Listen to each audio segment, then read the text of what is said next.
25 years ago, our next guest put her hand in her pocket and told us what we ought to know. Last week, she released this remixed album. It's called Such Pretty Forks in the Mix. Please welcome Alanis Morissette. Hi, Alanis. Hi, Jimmy. How are you? I'm pretty well. How are you? I'm doing well. It's crazy that it's been 25 years since Jagged Little Pill came out. Does it feel like that to you?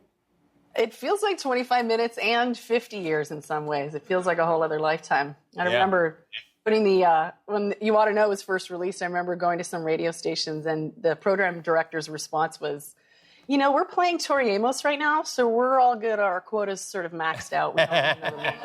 Or Sinead O'Connor, you know, there was only room for one woman at the time. So it was a turning point that we were all a part of that I'm psyched to have been a part of. I worked at one of those radio stations, K-Rock, here in Los Angeles, and I remember very well you coming into our morning show, the Kevin and Bean show, and us interviewing you. And I remember the first time I heard the song, I remember like thinking, oh my God, this is a scary, scary woman. That's great.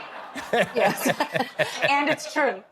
Yeah, but you didn't seem that scary when we met you. You just seemed polite. No. Yeah. I think I had gotten it all out. I think Eminem and I have this thing where everyone assumes we're going to come in and just rip everything apart and scream at everybody. But we've gotten it out in our music. So by the time we see you, we're very convivial. Right.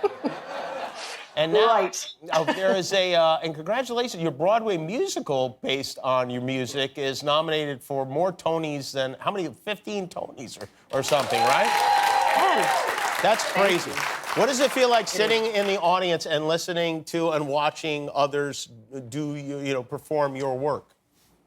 Well, I'd always been monologizing in some ways, singing and there'd always been a dialogue energetically, but to be able to sit in the audience and then hear the songs through different genders or non-genders and through the story that Diablo Cody pulled from the songs themselves made it super cohesive. I could not stop sobbing. It got to a point where Diablo Cody and I would challenge each other to see if we could hang out and not weep. And to the point where the musical director, Tom Kitt, used to come up behind me and put his hands down because I'd be shaking furiously during the rehearsals or workshops. Did that confuse the other people in the audience who might have been sitting next to you? Who were perfectly fine until they saw my face. Alanis is here, and she's having a nervous breakdown. She is, and maybe we could do it along with her, because for me, I just don't want to be alone in that, You live in San Francisco now, I know. Are you ready for Christmas? Is it a big deal in your house? It was never a big deal until my son was born Christmas morning at 6:34 at our house 10 years ago. He's turning 10. I can't believe it. Oh, wow. Yeah. A Christmas birthday. Yeah, that's not good for him, is it? That's both ways. Yeah. You have to compete with Jesus. You don't want that. You know what? Jesus is okay, apparently, with that competition. But what we do is in the morning, we have Mrs. Claus, Santa Claus, the whole thing. And then in the afternoon, it's a birthday regalia. Oh, you switched to birthday in the afternoon. We have to, because last year I blew it. He unequivocally told me last year that I blew it. Do you think he gets as many gifts as he would get if his birthday was in June? I do, because we compensate. You do? We have the guilt of having to squish them both on one day. These are lovely problems to have. How is the homeschooling going? You have a few kids, right? Yeah. 3, yeah. We've been unschooling since Ever was born. So for a long time, people really didn't want to know about it, and it just sounded daunting, which it is. And then once the pandemic happened, my phone started ringing off the hook with people saying, so tell me a little bit more about this thing you do. What I've heard of unschooling, but I really don't know what it is exactly. For us, it's different for everyone. For us, it's very child-led, not in that we're asking them to be parentified or, lead the way or anything. We create opportunities for them to learn little pods of paint and otherwise, and we follow them. So they might be interested in something for an hour and a half, and that's great. They might be interested in something for 30 seconds, and then we're done.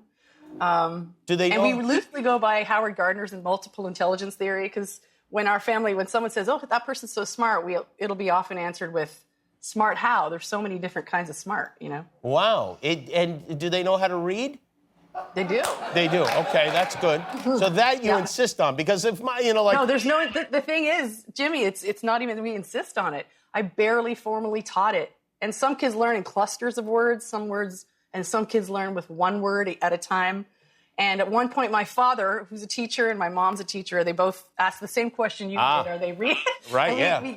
We gave my son a piece of paper and said, with our fingers crossed behind our back, here, read all these. He read all of them. So, yes, they learn how to read and write when they're ready. Okay, wow, how about that? Because I really feel like my son would just major in Paw Patrol in college. That's great. We gave him that option. Is that a bad thing? Yes, that is a bad thing. Okay. Yeah. So this album is a remix of the album you put out over the summer. What happened? Did you get bored and start fiddling with it? I wish I could take credit. It's a trans-inclusive, all-women-produced remix record. Wow. So this one is?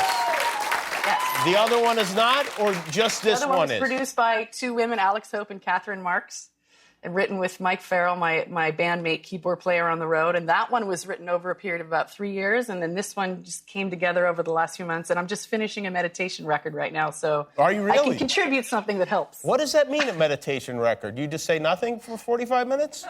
Yes, which is very relieving for me. Just shut it.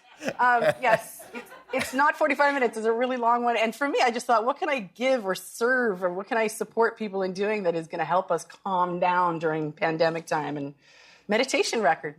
Meditation. So that's almost finished. Wow, interesting. All right, well. And then I'm going to do a guided one too, where I do a little walkthrough. If it's about sleep, insomnia, depression, anxiety, addiction, whatever it is, there's going to be a guided meditation for those who don't really want to do meditation. Because some people, if you leave us alone with silence, all the voices get louder. So guided meditation helps in those cases. You've come a long way from terrorizing ex-boyfriends to helping us meditate.